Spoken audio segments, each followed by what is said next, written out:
What's up, everybody? Doing back. Welcome to a brand new Godzilla news and updates. This one won't just be Shin Godzilla.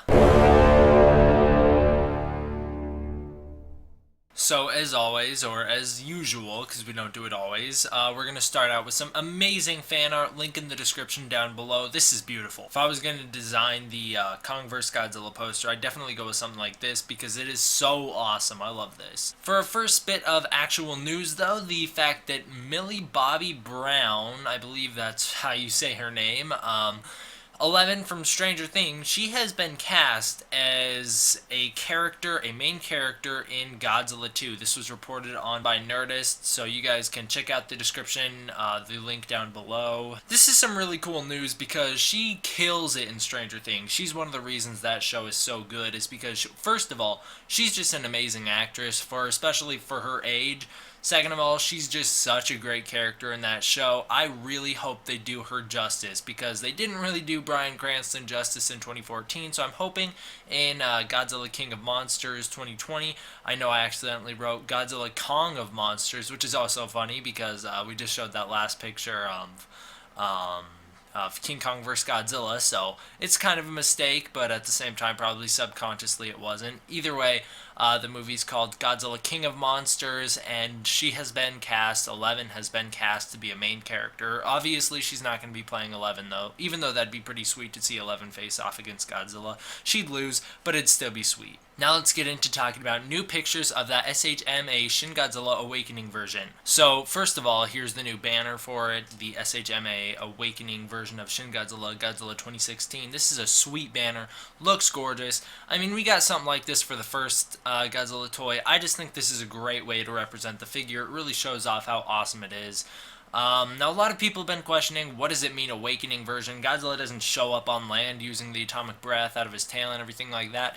What it means by Awakening version is it means when the trains blow him up, he is awakened, and then he starts using the tail beam, the mouth beam, it's that awakening. It's not his appearance, it's his awakening in the movie. That gets a little confusing, but that's what it's referring to. So here's a nice side-by-side comparison to the original figure for SHMA, the prototype, and then the new prototype for SHMA Shin Godzilla Awakening. Looks really cool. It looks like they beefed up the tail even, like maybe they made it thicker. It also looks like they made the legs a bit thicker. Other than that, there's only slight differences, such as a different sculpt in the face, as well as the tip of the tail. Other than that, though, there's nothing that I can notice that's sculpted different at all. So also, this is a great side-by-side comparison to the scene in the movie that it's recreating. So let's get into the new reveal pictures. Here is Godzilla using the atomic fire, I'm going to call it, because it's not the standard atomic breath kind of thing that we get in the movie. I don't know what it's referred to, the fire breath, the atomic fire. It looks really cool. I think this is awesome. So here he is using the beam out of the tail and the beam out of the mouth. Not going to get into the tail thing. We'll talk about that right here, the tail. As you guys can see in the bottom left, you have the closed mouth tail next to the open mouth tail.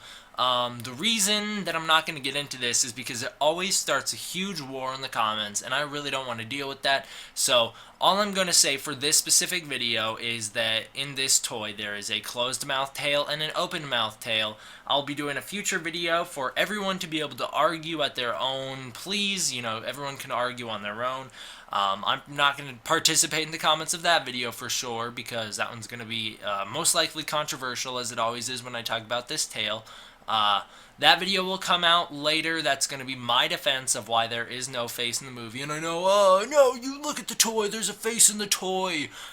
Don't get into it in this video. Everyone, please just save your comments for that video, because then you guys will see my proof, and there you go. So here we are, we get the open mouth Godzilla with the split jaw and the closed mouth Godzilla with the split jaw. Probably a removable head like Mogera, SHMA. I don't really care. I think it's going to be cool either way, just as long as the heads come off easy and don't break. I think it looks really gorgeous with the split jaw. Like, it looks so detailed and so greatly sculpted. I hope the detail is carried over from the prototype into the main figures. I hope they learned their lesson about, changing up from the prototype and kind of ruining it. So this looks really great. I think it's epic. everyone has different opinions on the split jaw. I think it doesn't make a lot of sense in context of Godzilla, but it's awesome to see him with it. It looks really cool. The only other picture I want to talk about here, and I know I'm doing a lot, and this is mostly an unedited video. That's mostly because I'm really on a time constraint here. I don't have a lot of time to make these videos. I've been really packed with homework lately, and I do want to go to sleep tonight, so I'm not going to be editing these videos as heavily as I usually do. These are going to be kind of a throwback to the old way I used to do it, which was minimal edits. The only other picture I want to talk about is the one you guys can see it underneath the top right picture. It is the one of him breathing atomic breath into the fire plume on the ground. I think this is really cool because, first of all, you don't need the stand for it. You don't need those clear stands to support the atomic breath because it can reach the base holder, and the base holder sits on the ground. Second of all, it looks a lot like the movie. Third, it's just awesome. I think that's really great. I want to see more little details like this, little accessories like this that really amplify the figures. Now let's get into NECA's Shin Godzilla. This is a really controversial topic that also is going to make a lot of people mad, my thoughts on it. So briefly, I want to talk about the original stuff because it is still important. So in the middle here, in the middle bottom of the picture, you guys can see the original prototype for SHMA, or I don't know why I said that, for NECA Shin Godzilla. You guys can see the original prototype for it. Then right on the left of it, you guys can see the second prototype. Both of these are uncolored. The second prototype showing off the rubber spots where you'll have a bendy wire, such as the atomic, I don't know why I'm saying lots of weird words, such as the dorsal fins are not, they're not plastic, they're rubber. One thing that I think SHMA really fails at is the fact that their dorsal fins are plastic on Shin Godzilla, and, well, they're plastic on all of them, but they're plastic and thin on Shin Godzilla, which means they're super breakable. One of mine got broken loose by my little brother. It didn't fall off. Luckily, I was able to keep it on, but it is wobble around, and so I'm worried about it.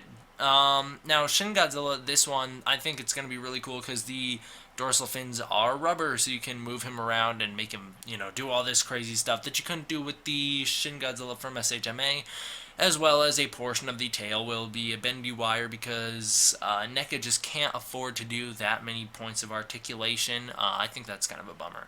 The tail looks alright, in all honesty. It's not as long as it should be. It's really short compared to what it should be, but whatever. They're not going to be able to do that long because they want to keep it in the box. But you guys can see the original colored version of the second prototype, or the first prototype. I'm not sure which one this was. I think it was the first prototype, actually.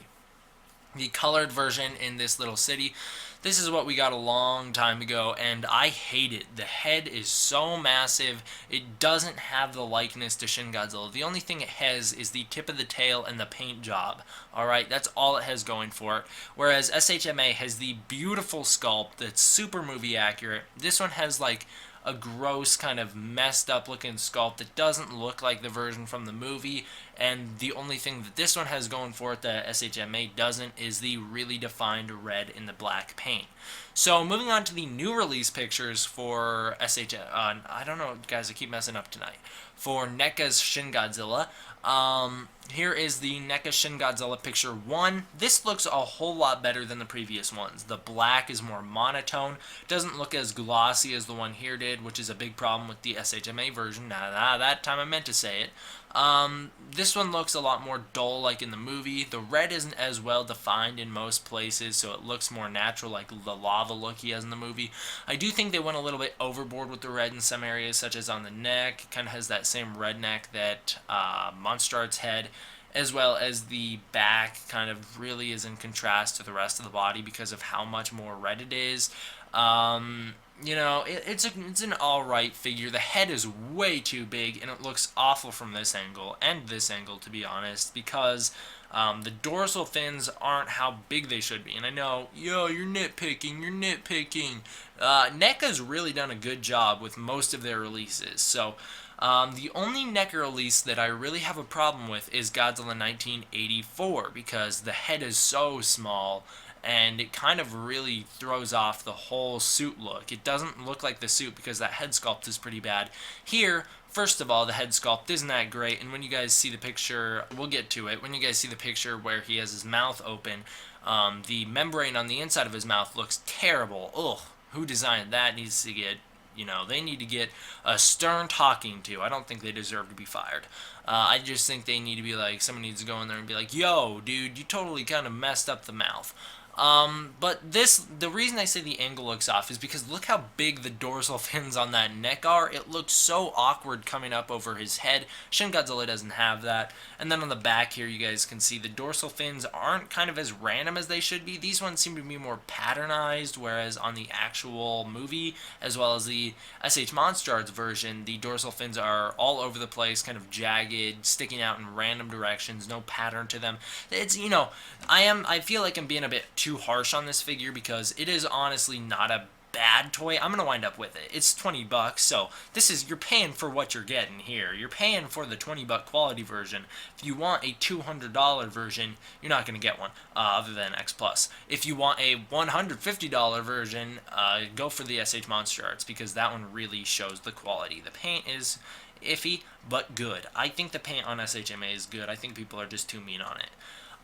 So here is Neca in the reveal photos in the city again, the redone version. This looks alright. The black seems to stand out more here, which actually helps with the red because it helps kind of, first of all, it helps contrast with the red. Second of all, it does a really good job at blending it in where it looks more natural here as opposed to the monotone version. The head still looks too big in my opinion. The teeth need to be better sculpted. These teeth don't look like Shin Godzilla's teeth, which stick out in random directions as well as the dorsal fins do. They don't have any rhyme or reason. This one seems to be kind of just painted on to the gums, which is always kind of a problem. This photo is pretty good because you can see the mass of the toy. The only thing is here, the head looks too small. So it's kind of a lose-lose with this toy.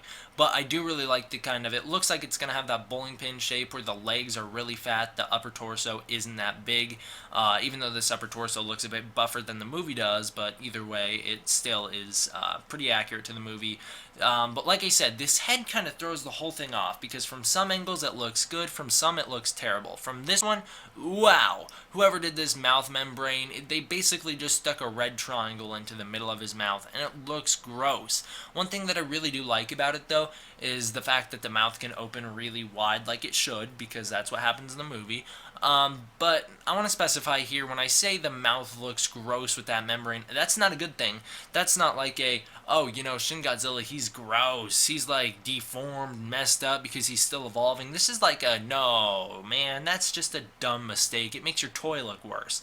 That's that kind of thing. This is a really good toy for a $20 toy. This is probably the best Shin Godzilla toy you're gonna get other than Monster Arts. I will stand by that. Well, without taking into consideration X Plus, because that's not really a toy. So I'm going to say that this is the best one you're going to get other than Monster Arts. I will be getting it. I will be, messing with it, reviewing it, whatever. I still got to review all my other stuff, but I will be reviewing it eventually, someday in the future, over summer probably, when I get a whole bunch of free time. So there you go. I have some fan art to feature at the end here, so I want to feature all the old fan art I've gotten up to this point because I really haven't showed it off ever since, really ever. I've never showed off my fan art, and that's kind of rude because people do send fan art of me, and I should show it off more often. So there's one that I want to get to because I think it's absolutely amazing. So I'm going to start off here with CJ Destroya Gamings, or CJ Destroya Gamings. I've done a collab with him before. He's a pretty cool guy. Go check out his channel for, he does mostly like Sonic gameplays and things like that. Pretty cool, pretty fun. So here's one he did of me. He did it with a background as well. It's pretty sweet. I use that one in the thumbnails a lot. Here's one that was made. We'll show off who made it here in a second. This one was made, and then this one was made by the same person. This used to be my Facebook group background for a while, up until that original Facebook group got taken down for not using my quote-unquote real name. Turns out Derek Sarazawa isn't my real name either, but, that's the one I got away with using. Here's who made it. Credit to the artist, Ian Clement. The reason I put your name on screen is because, as we all know, I'm terrible with pronouncing names, so I could have just pronounced that terribly and not realize it. These were all made by Wolf of Dimensions way back in the day, so here we have the fan base getting out of control, which has kind of happened recently with you guys. You guys do seem to go crazy over the littlest things, such as that tail controversy. As I said, we'll get into a full video on that in the future, so save your comments and criticisms for that, please. Keep this comment section more pure and less about that.